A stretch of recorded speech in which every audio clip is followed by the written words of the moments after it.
Often I get asked the question, why is aim so important? In the process of me trying to figure out how to educate people, where do I start? Do I start with path? That's where you see a lot of people start, is trying to fix someone's path. But why is their path the way it is?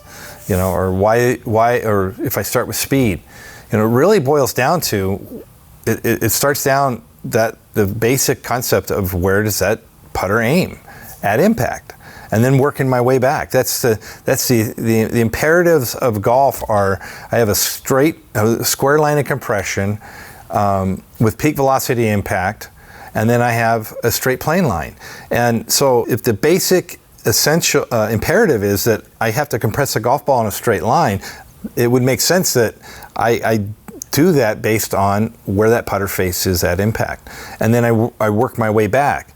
And so, the three imperatives are, square line of compression, peak velocity impact, and square plane line. So that's aim, path, and speed, is it not?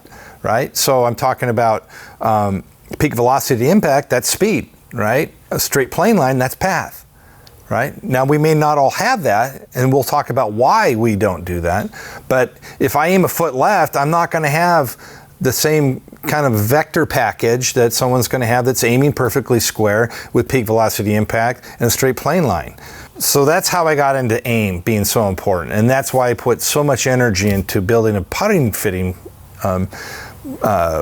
system, a mechanical system that I could interchange every variable for that basic concept of how do I improve aim, right? So I don't throw the baby with the bathwater. So my first putter fitting system was massive. It had interchangeable loft plates, multiple heads. I have a line template to draw lines in there, lengths, just for the aiming part of it. So nobody's done it to the extent that I've done it, and I did it for you, not for my ease of manufacture. It's kind of a pain in the butt to make so many variables. I mean, to build, a putter that could have a billion possible potential variables, that's very complicated, but I did it not for my benefit, I did it for your benefit.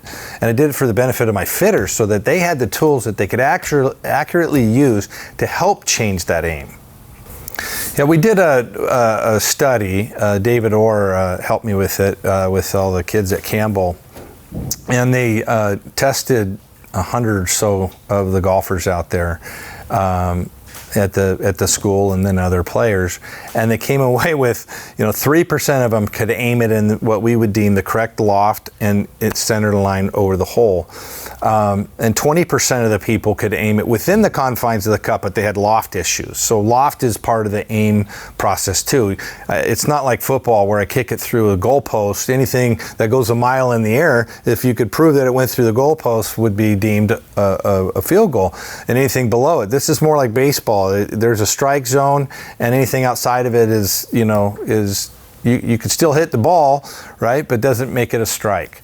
And so putting, we had deemed in other studies that I'd done that the effective loft around 2 degrees produced with a 1 degree rise angle produced a really true roll.